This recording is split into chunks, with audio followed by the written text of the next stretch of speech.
Let's start. It's 6:01. So, good morning. And this is going to be a live session. So, we are basically going to see most of things, live so that the recording will be there and you can see it. Okay. So, morning, let's pay some tribute to the people for a second or so, to the people who have taught us all this knowledge. Maybe the books who have authors who have written it, from the living persons who have led, like Pudodi Murthy, Satyanarayanan. There's so many we have learned from. So we'll just take their blessings right from Parasar to everybody who has contributed this knowledge. And we'll probably start now. I don't want to waste too much of time because we just have 1 hour. So we'll just pay our respect to Ganpati and start from here. Okay. So interestingly, what has happened is what my personal experience about astrology is like. The subject is so complicated. Okay, or at least made so complicated. One moment, let me close the door. The subject is so complicated that people are using such kind of complicated words, and the way they explain is also so tough. I have gone through that because from 86 I've been seeing this, and the very easy concepts are being very complicatedly said. So my attempt here will be to tell you at what you call at a layman's level.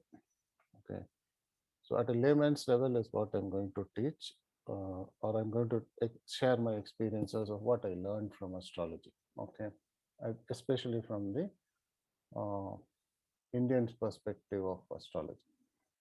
Okay, so the beginning of the astrology. Let's go ahead. So the beginning of the astrology, when we look at it, so it basically start from astronomy. Okay, some approximately this is a part of the NCRT that they have developed for the students. In that book, they have very clearly mentioned saying the first object found was in Andaman.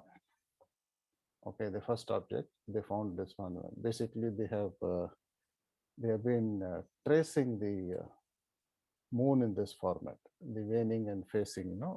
The moon phases were recorded here. So they used to keep sticks and record that. So this was the first thing they have recorded, something like 1,000, almost like 12,000 years ago. So this is one part of it. And surprisingly, I also found in the same book one more part. Okay, this is it was found in Kashmir. Okay, some in the 7,000 years back. Okay, roughly around 7,000 years back. And this is again from the same NCRT book where they have shown that the sun is, they have tracked the sun. So it gives a very, they drilled a small holes here. You can see the small holes they have drilled. So they have tracked this sun motion. So which gives a pretty good idea about how old the subject is and how they have kept it. Okay. So this is very ancient, and we know, okay. So there are a lot of claims saying it came from Egypt. We might have learned something else, but given the facts that all those things, uh, I'm not able to buy that idea. Okay, because this is much before Greece and all those things, Egypt and all those things. So we have that knowledge here. Not only that, every ancient structure that we see, there's something related to astrology. For example, okay, so this is, I found it from the YouTube, from a YouTuber called Praveen. He does something on the old ancient history. So this is actually from Tanjavur temple. Okay, it is one of the hidden parts where it is there on the ceiling, I believe. I have not seen it myself, but I have seen it. So if you look at it, they have depicted the entire chart there, okay, entire the cosmic there. So beautifully, I will try to provide the link for this video. You can see that when he has got, he has done excellent work. So these are the houses. Okay, these are the houses, all the 12 houses, zodiac houses. And these are the 9 planets he has said. And there is a lock here also there. Okay, so, and these are the nakshatras. These are the nakshatras that they have done. Okay, so there is one nakshatra which is in the human form. Rest all is in animal form. So this human form is taken as Abhijit nakshatra. And the beauty is when you connect these dots, okay, every dot has got a meaning. When you connect this dot, you get all kind of charts. Like, right, if you connect this, you get the Drakanas you will get. So it's like that you can get almost all chart information from this picture itself. So that means we have tremendous amount of knowledge with thousands of years back itself. If they had such a good knowledge, only then they could have descriptively engrave in a stone and put it in the temple. Okay, so this is one. So Konark Temple is another one where we have a similar to Konark Temple in the South India, where the time is measured using the sun and perfectly to the last second. So it's beautifully. So we had the knowledge. Okay, so difficult to accept that everything came from Egypt or something like that. Okay, I'm not against that, but logically difficult for me to accept that. Okay, let's go further because we don't have much time. We just have 2 to 3 days to finish this. So the two types of charts that we always come across. So one is the South Indian and one is the North Indian. The difference between the South Indian and North Indian is this is less, South Indian is more scientific, North Indian is less scientific. I'll tell you why it is that way. So we have to use that makes more logical sense to us. Okay. So in the South Indian, what basically happens is the Lagna remains here. Okay, the Lagna remains here. Lagna keeps on moving from house to house in the clockwise direction as we go about. And in the North Indian side, in the North Indian, the Lagna remains stationary. Okay, this is what is the Lagna, and the zodiac keeps on moving in zigzag fashion. It keeps on moving. That is like here the Lagna. If this is the Lagna, we just put it with a small chart. So we just read it this way. So this happens to be the first, second, third, fourth, and so on. Okay. And in the North Indian, this will be the Lagna. Always this will be the Lagna. So this will be the first house, second house, that whether you like it or not, this is what it is. So there is a small number mentioned here. Okay, if you notice, they will say 5, 6, 7. So this means from the zodiac, it is the fifth house. That is, this is Leo. In the Leo, the Lagna form. So in this, we just put a 2 line, so which we call it as Lagna. Or in some places they put La, some places they put some word to define this, or they'll say in English they'll put ascendants and they'll say this is the Lagna. Okay, so this is the basic difference between these two. But the preference, though I know Modicha, the preference is towards the south side. One is I learned it earlier, and second thing is this is more scientific. The reason is I can easily see the whole thing is I can remember the nakshatras here easily. Okay, I can remember every nakshatra. Here, when I move the houses, nakshatra also moves, so it becomes very difficult for me to decipher until you have to spend a lot of time learning the skill. So I'm going to stick to the South Indian one because it makes more logical sense and it's more scientific compared to the North Indian. So whoever is comfortable with North Indian, they can go ahead and do it in North Indian. But I'm going to stick to South Indian because basically I'm a logical person. Whatever fits into my logic, I will go there. So this is what I'm going to go by. Okay. So we'll go ahead. So there are 12 zodiac signs. Rashis, it is called as in Sanskrit. Okay. So basically there are 12 box. There are 12 box like this. So it's 1, 2, 3. This is 4. This is 5. This is 6, 7, 8, 9, 10. Sorry, 10. This is 11 and 12. So we are going to be having 12 boxes here. So these 12 boxes are called Rashis. So Rashis are basically, what are they? They basically 360 degrees of a circle, that is the Earth's surface from diameter. sorry, on the circumference of the 360 degree. So we divide that 360 degree by 30. We divide by 30. Why by 30? Why not by something else? Because our months are 30 days, and if you divide by 30, so that's how you get 12. Okay, so you get 12. And 12 season fits in perfectly with our calendar and our lifestyle. Okay, so we have that concept there. So 30 divide, when you divide 360 by 30, you get 12. So those 12s are the 12 signs. Okay. So as I said, the South Indian chart always has the same zodiac label. So the rasis will be standard in fixed in the South Indian. In the North Indian, they will do. In the South Indian, the Lagna will shift. Only the Lagna will shift. The North Indian, only the Lagna will stay. Rest of the things will turn. So it becomes difficult to remember and read. Okay, that's one. I'll tell you more reasons why it is that.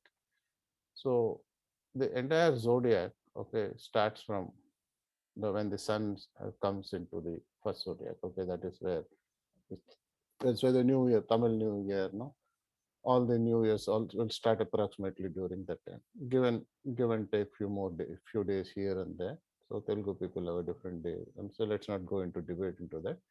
But approximately that's the time, and that comes when the sun comes into the Aries.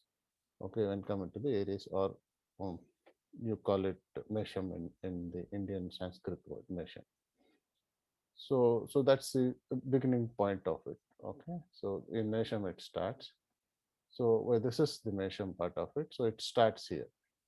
Okay, that's the Rashi starts here because I'm going to stick to South Indian, and this is starts here, and then it proceeds. 30 degrees is over, so it goes to the next 30 degrees. Okay, next 30 degrees. So when you complete this, you get 360 degrees. Okay, so this is what it happens. So we say Aries. So that is like so there are four boxes. The second box is where it starts from. So this is what we call it as Aries or Mesh. Then this is Rishabha or Taurus. This is Mithuna or Gemini. So this is Karak or Cancer. So we keep on moving that. We'll learn that in the coming slides. So we have this all this thing going up one by one. Some Cancer to Leo to Virgo. So we have Leo here. You have Leo here. You have Virgo here. You have Tula here. Tula, or you call it what do you call? I forgot. What do you call it in English? I might have written it. Libra, you call it Libra, okay, in English. So you call it Libra, then you have Scorpio or Vrichiga, you have Dhanush or Sagittarius, you have Makara, Capricorn, then you have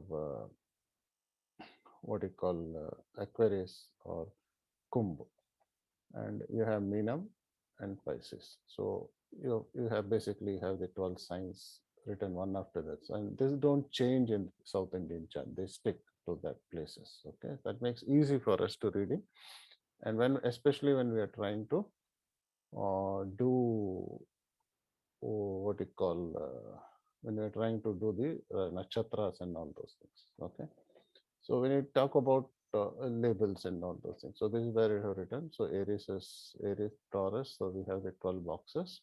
They don't change the position, unlike the North Indian model. They don't change here, so they are fixed in each and every houses.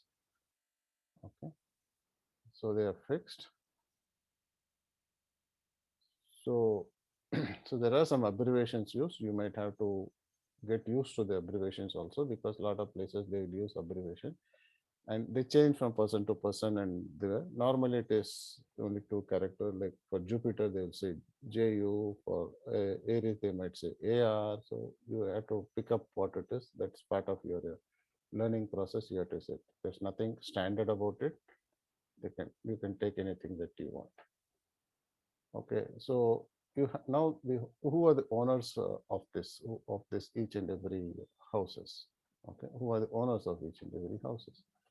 So who are the owners? So for the Aries, it is a Mars. For the Taurus, the owner is Venus. Okay, the owner is Venus. For Aries, it is Venus.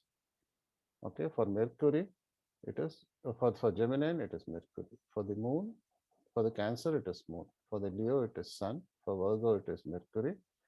Libra, it is Venus. Scorpio, it is Mars. Sagittarius, it is Jupiter. Capricorn, it is Saturn. Aquarius is again Saturn, and Pisces is Jupiter. Now, why is that they have placed it in this particular format? Why not in some other format? Okay, so let's just dig a deep into that, a bit deep into that, why they have done this. Okay, so why have they done it? So now let me see if I can show you a chart here, a bit of a map that I will have here. Okay. I have this. Okay, so let me bring it out. So this is what it is. Okay, so now you see this. So let's make it a bit small so that it fits inside this column. Okay, approximately fits into this. Okay, so it fits into this. Now, if you notice it, Mercury, Venus, and then comes the Earth. Okay, and of course, with the Earth is the Moon, very close to the Earth. Now let's divide this chart into two. Okay, let's divide this chart into two. So you have this portion and you have the left portion. Now, if you see all that is there between the sun and the earth, okay, that is between the sun and the earth, are on this part of the chart. Okay, so you see sun is here, the Cancer, the moon is here, the Mercury happens to be here. Okay, two sides, Mercury happens to be here, and the Venus happens to be here. Okay, this is Venus happens to be here. So that means there is some logic that they have placed this planets in this place, right? The sun is here. Okay, the sun is here. Okay, and the moon, for very close to the Earth, is also given this position. So there's logic, and you'll notice the rest of the planets. Okay, so next is Mars. So after our, I will just change the color of my pen so that it's much more visible. Okay, next after the Earth is Mars here. You see, they have allocated two houses away from this particular place. Okay. Then comes Jupiter. You see, beautifully, it also is put here. And then comes a Saturn. So this two. Okay. Okay. Why we have not taken Uranus and Neptune in the Indian context? Okay. The reason is when we read the Nadi portion of the book, it very clearly in that the definition given is for this is you don't uh, you don't take up things that you can't see. Okay, whatever is the lights that is visible, only that is what we take it for uh, our understanding. Okay, so that is where we start off. So what we do is we are taking from that, and that is why we are not using Uranus and Neptune. Okay, so these planets are one that are visible to our naked eye. So that is what is the explanation given there, and that makes a lot of sense because why other two planets are not taken into account, and they knew that those planets were there in those. And there is a description in many of the scripts about the Uranus and Neptune, but they never used it in our chart. Okay, okay, so that is one.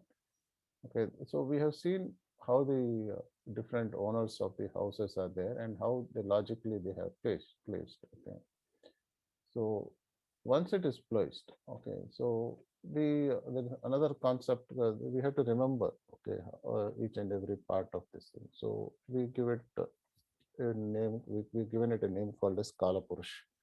Kala Purush means time, time human. Okay, so generally, when you see a chart, any chart when you see this particular portion is nothing but earth. This particular portion is nothing but earth. So this is where the first point starts. Okay, First point is Lagna stays in place, so it makes us reading easy. Second is the way the planets are positioned makes logic. Scientifically, it looks much more logical. And the Earth is in the center, which also makes logic sense because the entire chart is made from the Earth perspective, not from any other perspective, from the Earth's perspective. So this is the Earth of it. From there is what we see all this charts being put in, or sorry, all the planets and other position coming there. Okay, so this is one. So let's not go into that. So I have listed this. Again, I have listed whole for the and so you have to remember some Kalapurush. Kalapurush generally what they do is they take some in the Western they have a different picture. In the Indian context, they take Vishnu as example and they say this is the head, this is each and every part of this is a feet, and I'll go through that. So they put it there. So they say this is Kalapurush. So you have to think about Kalapurush so that you can remember everything so easily. Okay, then I said Lagna. Okay, so I said Lagna. So Lagna generally many people don't understand. So I will try to explain what is Lagna. Okay, I'll go it really. So what is Lagna? So what is Lagna? Supposing you were born somewhere here, okay, in India somewhere you were born. Okay, agree. So now I have this. This is the sun. Okay. So Lagna is said wherever the sun is at your time of birth. So the easiest way I could explain is you are born here, okay, maybe at midnight at somewhere, say about uh, 1 p.m., maybe 1 p.m. So at that particular time, where would be the sun be? Probably sun will be in this place, rising above the horizon. So this latitude, longitude is taken and that becomes your lagna. That becomes this latitude, longitude becomes your lagna. Okay, okay, that depends your lagna. So supposing if the sun moved from here, if the sun was rising before this, so this will become your lagna. This will become your lagna. So wherever the sun was rising at that particular time will become your lagna. So don't get confused with the monthly movement of sun. Sun will move each and every month into one zodiac and move on. 30 days, it will keep on moving from one zodiac to the another zodiac.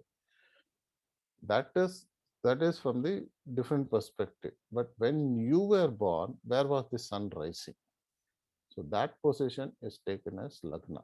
I hope you got it. If you didn't get it, please comment into anyone place in the chat or anywhere. I'll try to explain it again. So this is very important because Lagna is the point where your soul is supposed to be entering your body. Okay, from there is where things are. That is why Lagna is very important in the when we read the Vedic astrology. Okay. Moon is something like it's mental part of it. So it basically does not talk about the physical thing. It talks about the mental capabilities. And Lagna talks about the mental, physical capabilities of this particular uh, living being. We call it as human. Okay, so this is one. I hope you got it. So this is what is Lagna. So wherever the sun falls, at the time you were born, wherever it was rising at that particular time. So that is your Lagna. Okay, so now you know the reason why I'm picking up the South Indian instead of the North Indian. Okay, so Lagna keeps on moving, which makes sense according to this also because the sun is going to be moving all the time. So and the zodiac does not change. Zodiac is going to remain the same throughout this planet, throughout this place. Nothing is going to change. Like now, if I put the zodiac, it's not going to change. It is going to be the same throughout the earth. Okay, so whenever this, it's not going to change overnight. Okay, So it makes sense to move the Lagna. Okay, so that is one. So where were we? Okay, so makes sense now. So and the 12 houses, I have tried to put it again so that it register into your mind, saying that Aries, Rishabh, Mithun, Kark, Sim, Kanya, Tula, Virchig, Dhanush, Makar, Kumbh, and Meena. So these are the 12 houses that we talk about. And the first house is always from Kala Purush, it is what?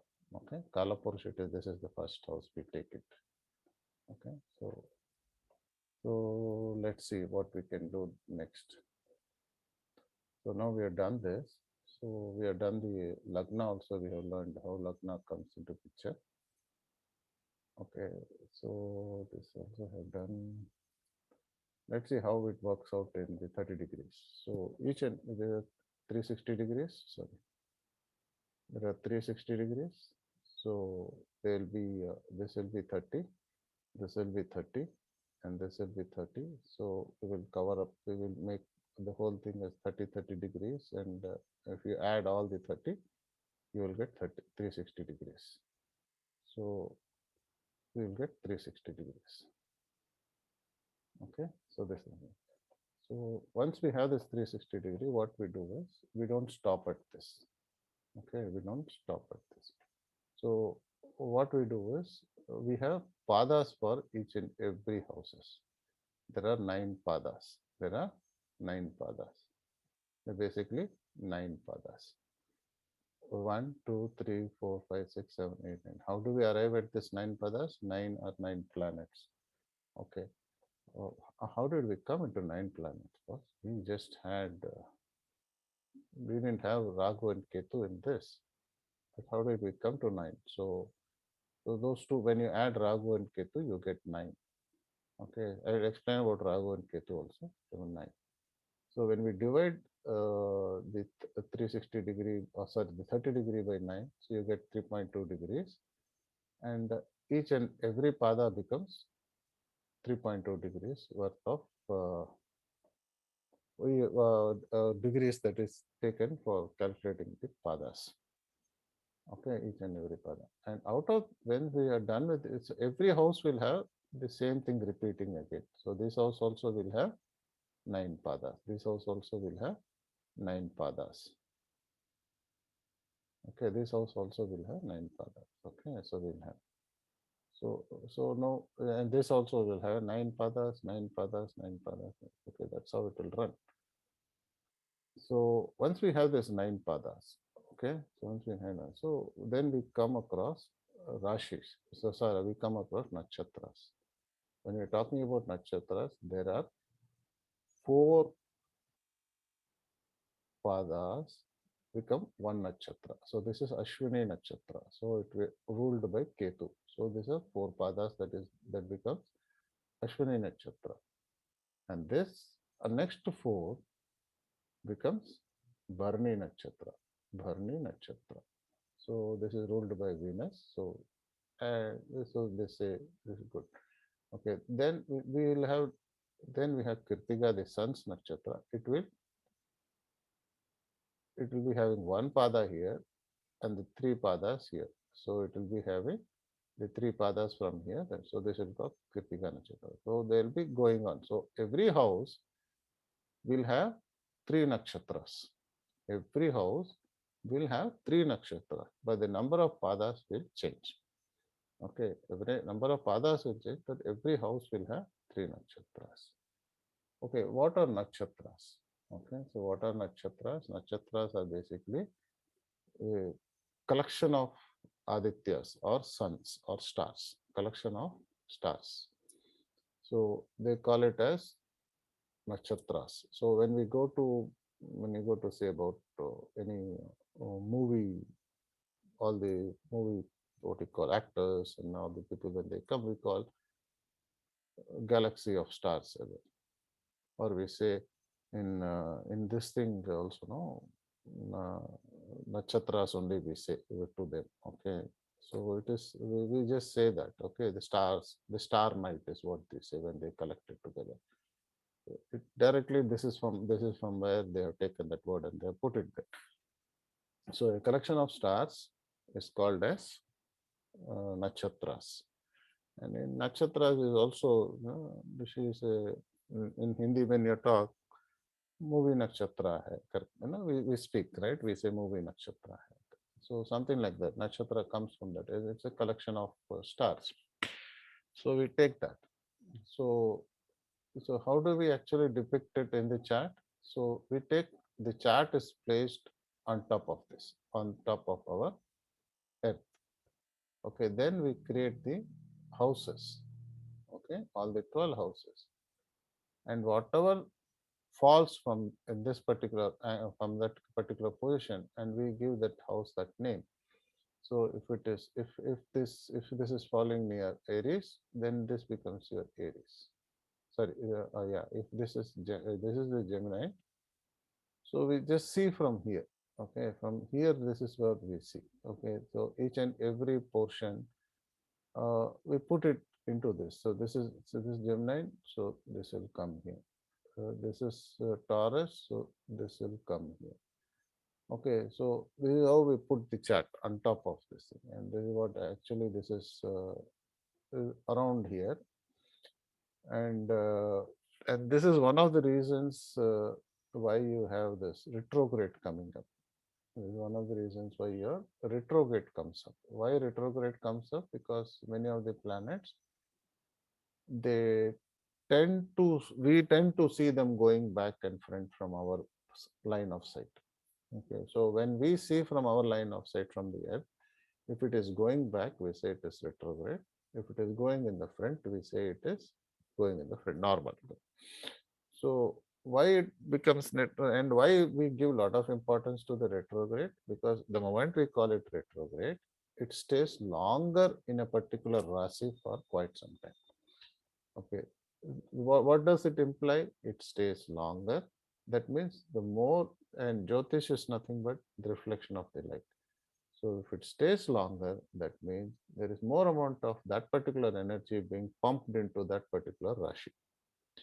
Okay, when it's more putting more, so the effect of that will be relatively more because it is going to be more or less stationary in that particular, more, you're going to spend more time in that particular Rashi or in that pada. So that is why retrograde is given set. But there are a lot of even I also learned there are a lot of confusions about, this will give you from history this that and all those things they used to say. But retrograde, you have to see it will give more energy because it is going to be in that particular position for a longer time. Okay, it's like, you if your retirement age is only 50, so you are going to get a lesser package. So if it is extended to 60, you're going to get more money. So it's something like that. So when retrograde happens, you are actually making the planet stay there for a longer time. But how do you decipher whether it's good or bad? It is depending on the planet that is placed on that. Okay, if that retrograde planet is placed in the sixth in the your chart, that means trouble time, could be trouble time or a service time. If it is in the 12th, it could be a loss time. Loss in the sense, it could be whatever it is. What could be the loss? It could be your somebody you could lose, or your money you could lose, and all those things. So the money, the losing could be good and bad. Okay, if you are losing somebody dear and near who's suffering a lot, then it is better that we lost him. Okay, and if you're losing the money to buy a house, that is something good. That is like we call it shubha expenses or shubha, good expenses. So you have to take it. You can't take it as bad, or so you have to, depending on where the planet is placed and the other combination, you decide whether it is going to do good or bad. But retrograde, basically, the more amount of time it stays, the more energy it can contribute to that particular house. So that is how you take it up. You read in that way, you should be able to decipher a lot of information from that particular chart. Okay. So that is what is the zodiac and how the chart gets. So basically, when you look from this, the bottom chart, sorry, from here, so the Earth is, this is the sun. Earth is revolving here. So your chart, every time when you make the chart, you will put it here. And the chart will rotate and say where is Aries, where is Pisces, where is Aquarius, all those things will come.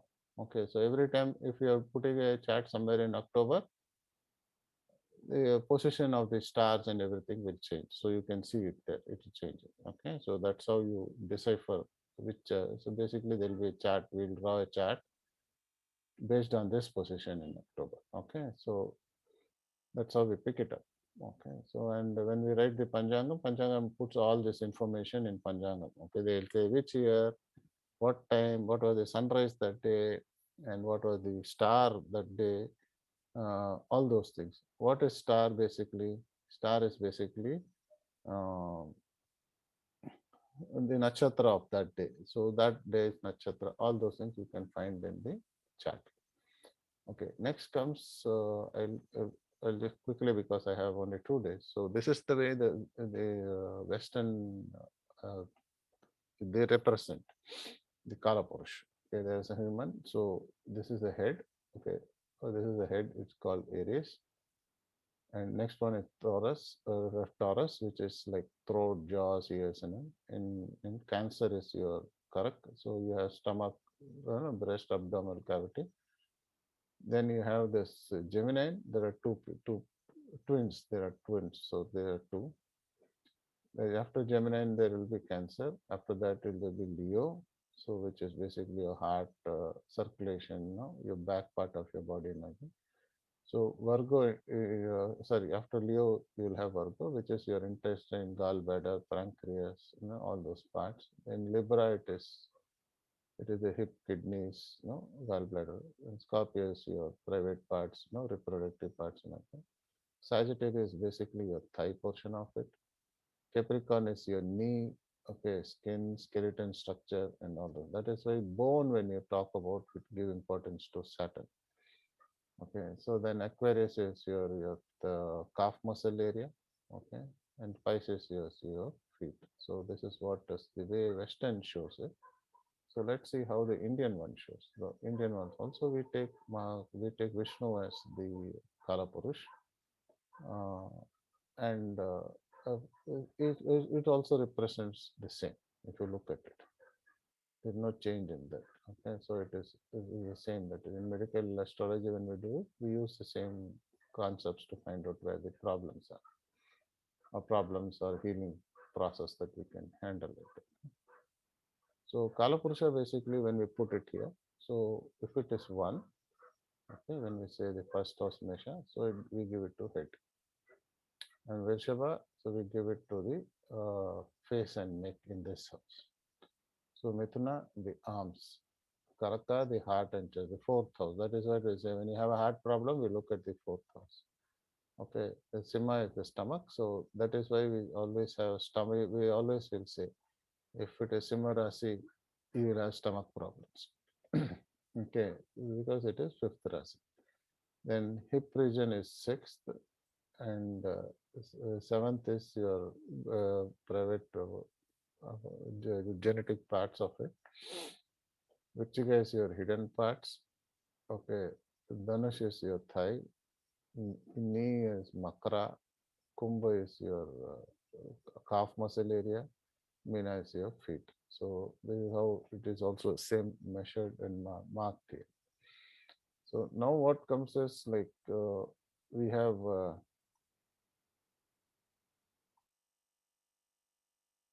okay. So sorry, let's not go here. Okay, so now we have each and every house. So let me go into this. Okay, let me go into this. Okay, so each and every house. So what do we have here? So we have the first house. Okay, we have the first house. Let me clear this. Okay, so we have the first house, which is mobile. So Mars is the owner. So what happens is Mars is fiery. So we have put this details here. Mars is it's a barren, it's a head. They're very materialistic. That is why it is called Rajasi. And it rises in the east. Okay, Mars is Mula Trikona. Mula Trikona means it's very comfortable sitting there. Mars is sitting there. So many of the IAS officers and all those things, you will see the Lagna falling in this particular place. Okay, Sun gets exalted in Ashwini, third pada. So in third pada Okay, I said the nine padas, so I have put the nine padas here, one after the other. You see this, there are nine padas. If you calculate, there are nine padas here. Okay, and nine padas, the sun gets exalted here at the third degree. So what, and as it comes here, it gets exalted. As it goes down, the exaltation comes down. And my understanding about the subject is like uh, 10 degrees this side.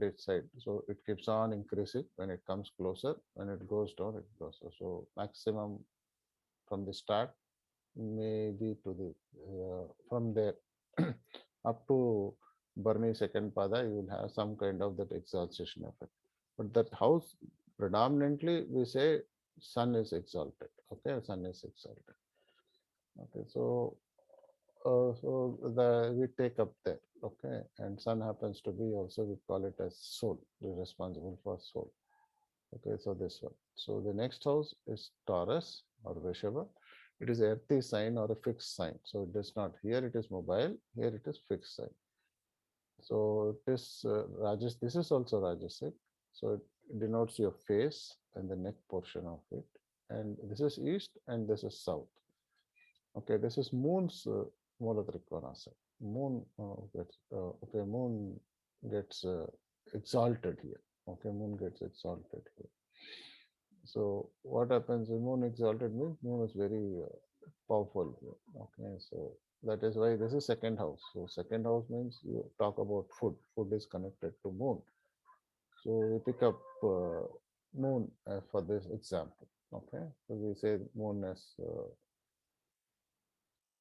the second house, moon gets exalted here. Okay, so this and mouth also comes here, which is where we eat our food. So both Trikona. This is also Rajasic, which is very materialistic kind of a plant position or the Rasi. So there we have three nakshatras, Kittika, Rohini, and Mrgashesha here, and only two padas of Mrgashesha. Then comes Gemini. Gemini is Mercury. When you're talking about Mercury, it is tamasic, so it is like either this way or that way. So it's an airy sign. So here it was fiery, here it was earthy. This is airy sign. So airy signs is what they will be. They, their thinking will be like that. Okay. So here they will be very harsh. Here they will be very stable. Here they will not be stable. Okay. So and there are twins here. So they will not be. The thinking also dual thinking. They won't be thinking in one way. Tuck tuck tuck. They keep on changing their thought process and all those things. So Gemini. So So here there are three nakshatras. One is Mrgashesha, the other one is Tiruvadrai or Aradra, and Punarposam or Punarposam is this. This belongs to Guru. This is Ragu and this is Mars. So this basically this house is assigned to brothers, no, siblings who are younger than you. So this is what is assigned to that. And then comes the fourth house, the moon's house, we call Cancer or Karakarashi. This is a mobile house. So here it is either it will mobile or stable. So here it is mobile house. So and it is very fast moving. This is also very fast. They'll be thinking quite fast because it's Mercury. And here what will happen, this also is very fast because moon does not stay more than 2.5 days in one Rashi. So it is also mobile and very fast moving thing. So if somebody has got this kind of a Lagna or something, if you ask them that are you quite moving from one place to another, you don't stay in one place. Okay, so then if it is the fourth house, then you say, do you quite often change your house? So he would say yes. So that is what it indicates. Moon is quite fast. Here Shani is there in the form of Posam and Ilim, or you call it Ashilesha. Not Ashilesha. Ashilesha. Yeah, Ashilesha is Mercury here. Three nakshatras. One is Guru Nakshatra, one is Shani's Nakshatra, one is Mercury Nakshatra. This is Swatik, and this is the chest part of it. So this is chest part of it because this is chest portion, and moon is food and mother. So mother feeds the baby through her chest only. So that's how you can remember this. And this indicates the north side of this, north portion of this thing, of any chart. So when you see the fourth house, so you can take it moon is the means you can say it can come from the north side. So most probably it will. And here what happens is Jupiter gets exalted. Here Jupiter gets exalted. Okay, the next one is Leo. It's a fixed sign and it's a barren stomach portion of it. The Sattvic one. So it's a good sign. It rises on the east. Sun rises on the east. So you saw this one rising on the east, and you saw the Aries rising on the east, and you saw Leo's rising from the east. Now you'll see a connectivity between both the things. Okay, here Ashwini is Ketu, here Magam is Ketu. So that means this four houses is one part. This four houses will become another part. This four houses will become another part. Keep this in mind because when we are doing Navamsham and the nakshatras, this will play a big role. Okay, so that is how it is. So then we have this is Simha Rasi. So Simha Rasi means very proud kind of this thing. There will be rulers and kings. Maga is basically seen as a kingly planet. There's a difference between Puram and Maga. So if the Lagna is Maga, he will not be very materialistic. Though he will have loans, though he will have big vehicles, though he will have everything, but he should not be more tending towards the earning money part of it. So he will become that kind of a king, okay, who does not mind money, but he will have a lot of money to spend. He will become very famous king, okay. If it is Pusam, it belongs to Shukra. Shukra means comfort. So what he will do is, this guy will go and start collecting money, guinea, and to become rich. Okay, so then that's how pomp and show kind of a thing. There are some ministers or some presidents in various countries in India too. We will see that they're very, very, very humble, like Abdul Kalam. Probably that kind of a person you can put it in Maga because he's not bothered about what kind of people what they think, what kind of dress he wears, how he has his hair, and he's not bothered. Okay, he just wears it because he has to look at least a presentable at that particular position as a president of the country. Okay, when you come to Pusam, okay, when you say Puram is Shukra. Shukra is what? It's like our Modi ji. How is Modi ji? Very neatly dressed, shaved, beard, presentable. Okay, both are good, but the way they dress up and the way they try to present themselves is different. In Pusam, since it's Shukran there, so they will try to maintain, they will beautify the place, they will beautify themselves. In Ketu, they will not do that kind of a beautification. They don't care much about it. Okay, so that's the difference you will see in the kingly. When you're seeing a chart now, you will be able to see that difference. And the sixth one is again comes to Mercury. It's called Kanya. If you look at Kanya is young female. So basically, what is happening here is Hastam is there. Sun Uttram is there, and this is called the Sun is there. So this is earthy sign, a very stable sign. This one, lower stomach part and Tasmic, it represents south side. Mercury becomes exalted here. Here Mercury becomes exalted. Sixth house is generally taken as enemy's house, where we have to. So, but we cannot take it as enemy's house only because it gives trouble, like loan or something like that. We try to do. We take loan, diseases, all are indicated by the sixth house.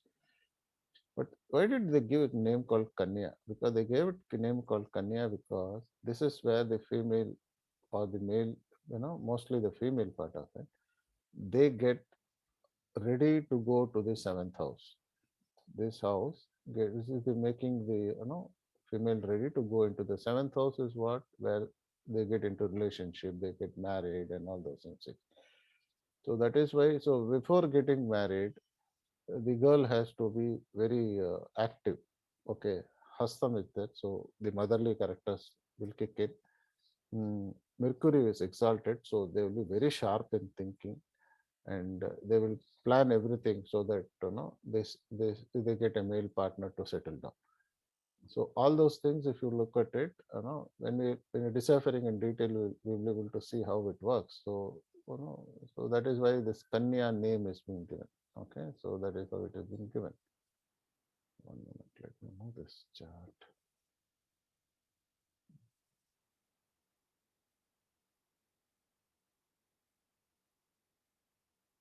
It's not moving.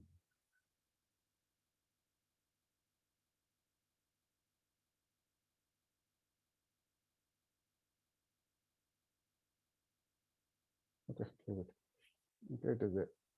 So, so that's how this Kani moves on. So I will probably stop today at this particular junction because it's almost 7 o'clock. I have to go to some other work also at 6:50 now. So I'll take Tula to Meenam tomorrow. Okay, then I will tomorrow I will teach Navamsh. Okay, how we take Navamsh also tomorrow. Okay, and if the time does not permit me to finish the whole thing, then I'll extend it by one more day. Okay, so until I have time, so I have another 8 minutes. So I'll try to finish Tula. Okay, when you come to Tula, Tula is owned by Shukran. Okay, Chukran, there are four nakshatras: Chitrai, Mars, Swati, Rahu, Vishakam, Guru. Seventh house is basically sex organs, and Muratrikona is Venus is very happy here. Saturn gets exalted. Sun gets exalted here. Saturn gets exalted here. Mercury gets exalted. See beautifully. So when you talk about this house, what Mercury when it gets exalted here, basically it is sixth house. So when war planning and all those things happens in this, because that is where you need this thing. Here, if you notice it, Venus is not exalted. Mercury is exalted. Venus gets exalted in the Meenam, not here. So when you're planning for the war, you don't plan in comfort, right? You plan in uh, in a difficult position. Okay, you don't plan in comfort. So you plan in a way you don't have beds and nothing to sleep and plan. So that is why this sixth house comes here. Then comes Tula. Then Tula is basically the sexual part of it. You start searching for the partners. No, it is Rajase. Saturn gets exalted. Why Saturn gets exalted? Because Saturn, it has to be stable. If this house is not stable, Saturn is very slow moving and very stable planet. So if this house is not stable, your family will not settle. Okay, so that is why Saturn gets exalted here. Supposing sun comes into this house in his rasi or something like that. So what happens is sun gets nicham because sun gets exalted here, so it's debilitated here. So the moment it is debilitated, they will have problems with sperms and because sun is heat, so it will dry up these sperms, and you will find they will have children's problem and all those things. It will come here. So nicha sun here. So when Saturn is exalted, it is good. And Saturn is called as also known as cold planet. Okay, so if you have seen any one of the animals, genital part is actually and the male genital part is outside the body to keep it at a lower temperature for it to work properly. That and Saturn is a cold planet. It is here. So a lot of logics are put into this. So when you go in detail, you will be able to see this fine. So what I'll try to do is I'll stop here for the day. I'll take tomorrow from Richiga and then other things, and I'll try to complete this. And let me see if tomorrow, if possible, I'll try to teach you the Navamsh part of it and a bit of how to read the charts and what is why certain things are there, and I'll try to finish up that by tomorrow. Okay, thanks a lot. So it is going live, so it's recorded. Anybody wants to watch it can watch it later. Any comments you want to pass, please pass on the comments. So if possible, I'll try to uh, see how best I can explain that in the upcoming sessions. Okay, thank you.